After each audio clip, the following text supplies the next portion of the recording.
할렐루야. 오늘 마가복음 산책 마지막 길을 우리 같이 걸어가도록 하겠습니다. 오늘 하나님 말씀은 마가복음 16장 15절에서 20절 말씀입니다. 같이 읽겠습니다. 또 이르시되 너희는 온 천하에 다니며 만민에게 복음을 전파하라. 믿고 세례를 받는 사람은 구원을 얻을 것이요 믿지 않는 사람은 정죄를 받으리라. 믿는 자들에게는 이런 표적이 따르리니 곧 그들이 내 이름으로 귀신을 쫓아내며 새 방언을 말하며 뱀을 집어올리며 무슨 독을 마실지라도 해를 받지 아니하며 병든 사람에게 손을 얹은즉 나으리라 하시더라. 주 예수께서 말씀을 마치신 후에 하늘로 올려지사 하나님 우편에 앉으시니라. 제자들이 나가 두루 전파할세 주께서 함께 역사하사 그 따르는 표정으로 말씀을 확실히 증언하시니라. 아멘.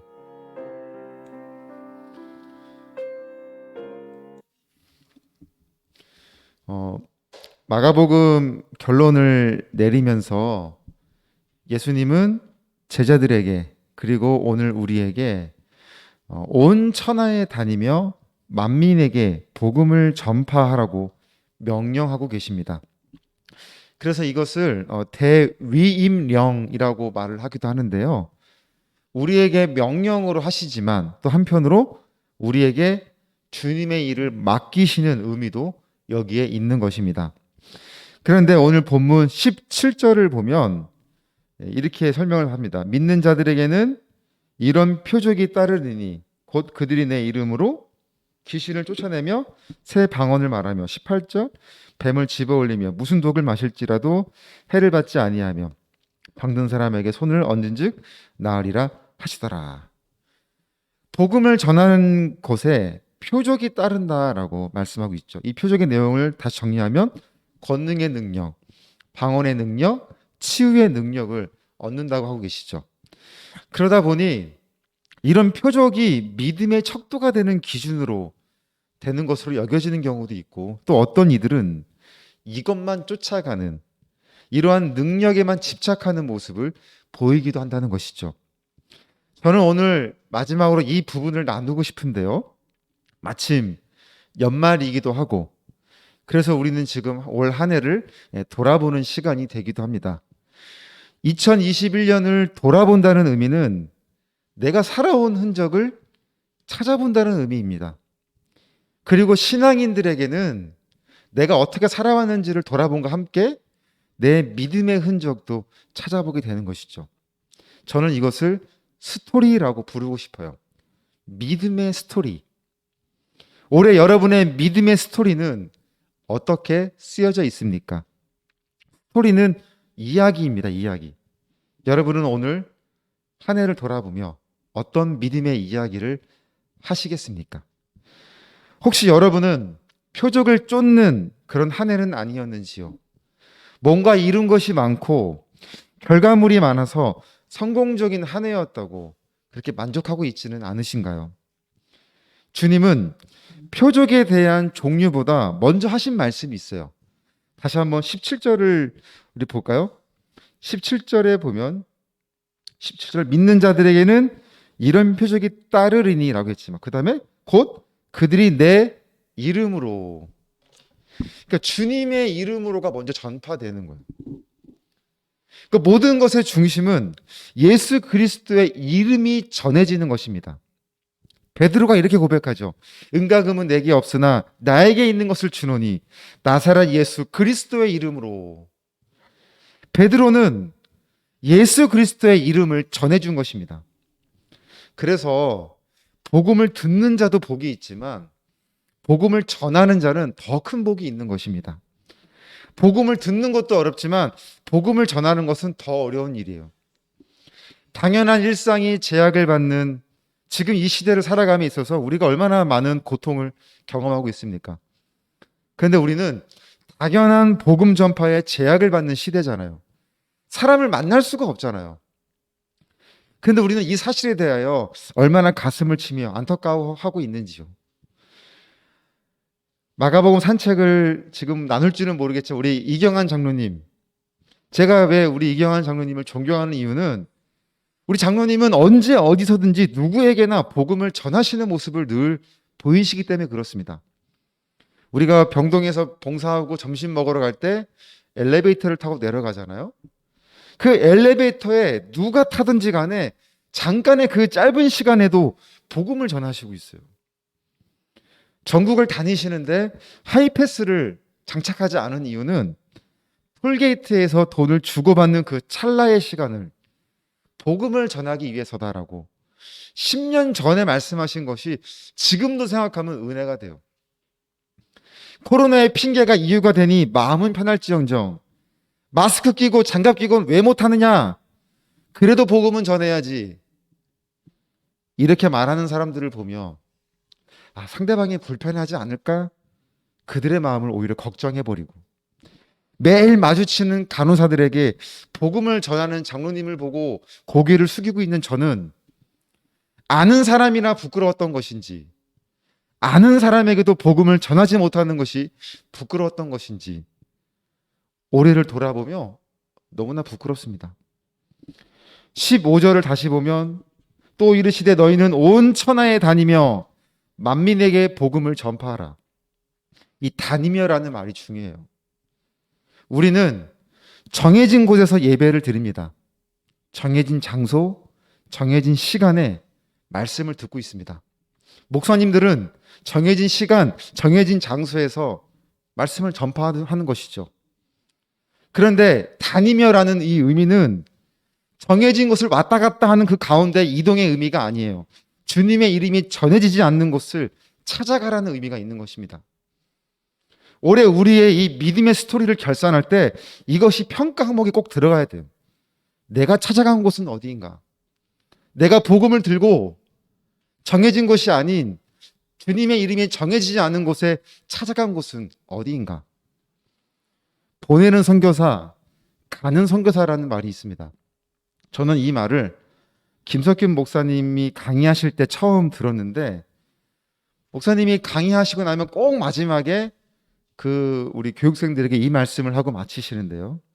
이렇게 말씀하시죠. 이 교육을 수료하고 나면 봉사를 하든지 후원을 하든지 둘 중에 하나는 꼭 하라고 하시면서 이것도 저것도 아니면 뭐하러 이 긴 시간 교육을 받아요? 이렇게 늘 말씀하시거든요. 저는 그 말씀을 들을 때마다 항상 웃어요. 그 말씀이 너무 재밌어요. 그런데 오늘 결산하는 자리에서 이 말씀을 다시 한번 생각하니까 무겁게 다가와요. 이것도 저것도 아닌 믿음. 마가복음을 쓴 목적에는 핍박 속에 있는 성도들을 위하여 쓰여졌습니다. 지하 동굴에 숨어 있는 그들이 언제 오실지 주님을 기다리고 있는 성도들을 위하여 쓰여진 것이 1차 목적이에요. 그러면 그런 그들이 오늘 이 명령을 듣는 거잖아요. 똑같이. 주님의 이름을 전파하라. 그 동굴에 숨어 있는 그들이 이 말씀을 들을 때 어떠한 반응을 보일지 잠깐 생각해 봤어요. 둘 중에 하나입니다. 첫째는 뭐냐? 당장 동굴 밖으로 뛰쳐나가서 복음을 전파하다가 순교당하는 것. 둘째는 부활하신 주님을 끝까지 믿고 기다리는 것. 어쨌든 저든 간에 그들이 목숨을 거는 기준은 믿음이었습니다. 오늘 우리가 목숨을 거는 기준은 무엇입니까? 자존심은 아니십니까? 삶의 형통함을 위함은 아니십니까? 내 기분은 아니십니까? 사랑하는 여러분, 부활하신 예수님을 전한다는 것은 반드시 예수님이 십자가에 죽으신 이야기를 하게 되어 있습니다. 그리고 왜 예수님이 죽으셔야 했는지를 설명하다 보면 그것이 곧 복음이 되는 것이죠.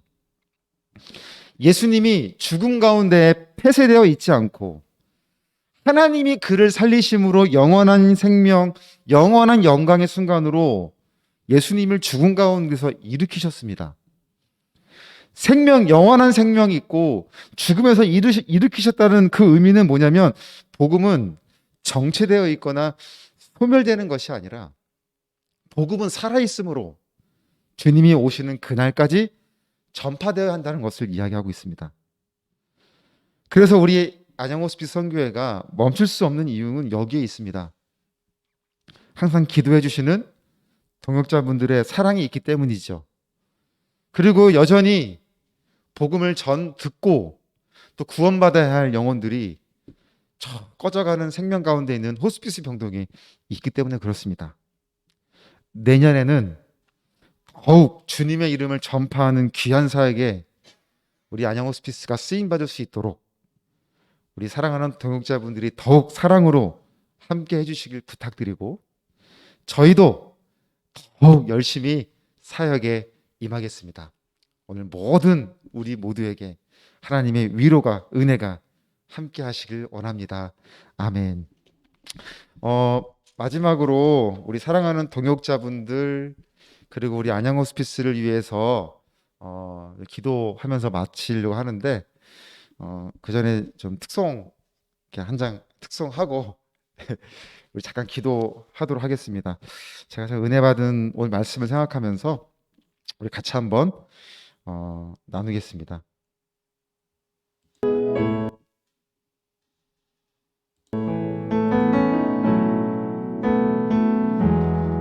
그 많은 세상에 주의 복음 들고 부르심 따라갑니다. 슬픔과 고통이 가득한 이 땅에 눈물을 닦아주려. 어쩌면 내 삶은 전혀 돌볼 수 없을지 모르겠지만 나를 보내시고 무너진 그 땅에 내 생명 묻으소서. 주님의 나라가 세워지는 것이 나의 평생 소원. 주님의 교회가 이곳에 세워짐이 마지막 호흡이 끝이 날 때까지 나는 나아가리. 그날에 그토록 보고픈 그 얼굴 보리. 어쩌면 내 삶을 전혀 돌볼 수 없을지 모르겠지만 나를 보내시고 무너진 그 땅에 내 생명 묻으소서. 주님의 나라가 세워지는 것이 나의 평생 소원. 주님의 교회가 이곳에 세워짐이 마지막 호흡이 끝이 날 때까지 나는 나아가리. 그날에 그토록 보고픈 주 얼굴 보리. 마지막 호흡이 끝이 날 때까지 나는 나가리. 그날에 그토록 보고픈 주. 우리 사랑하는 등역자분들 위하여 한번 이 시간 뜨겁게 기도하시겠습니다. 사랑의 하나님, 오늘 주님의 사랑하는 마음으로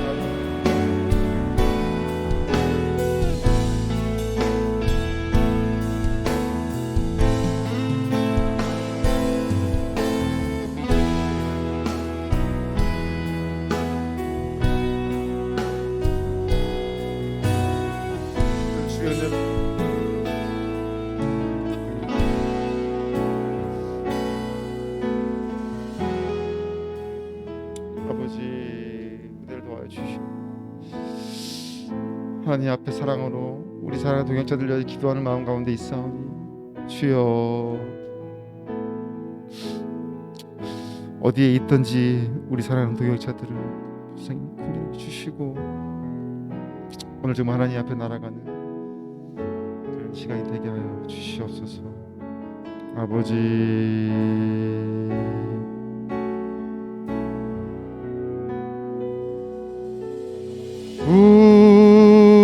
우리의 심령 주의 거니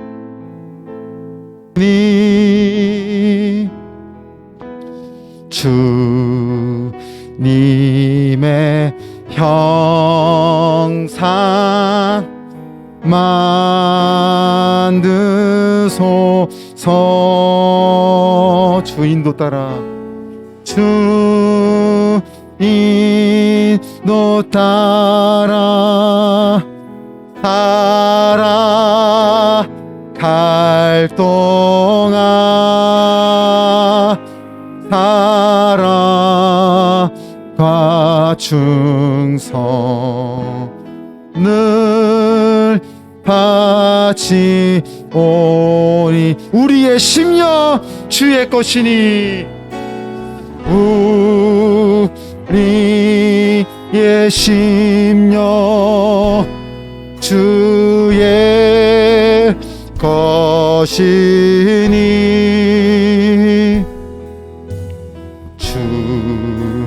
주님의 형상 만드소서.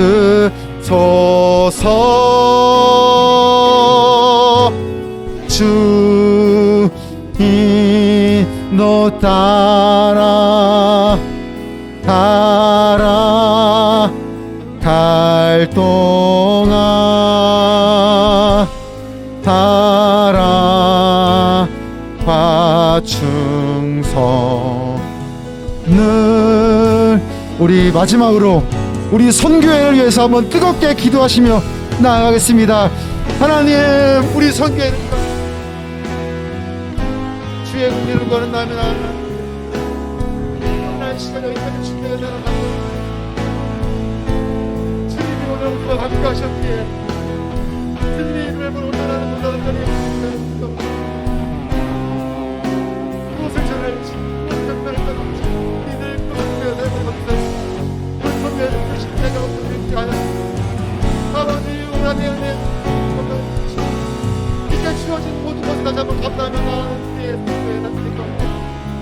동역자분들이 어디에 어떤 모양으로 주의 은혜를 놓아 주시고 주의 구명 감사합니다. 가운데 입생의 내년을 나갔습니다. 아버지 부르신 분들을 못받는 부족함이 없구나.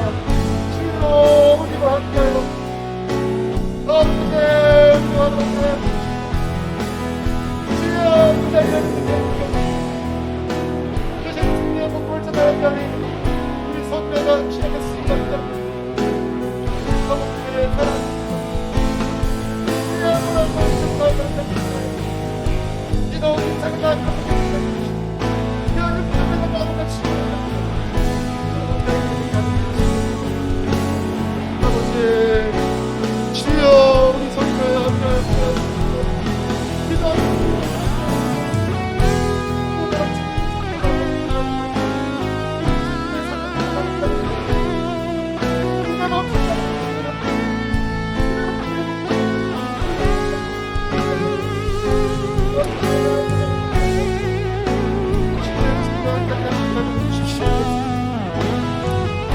할렐루야.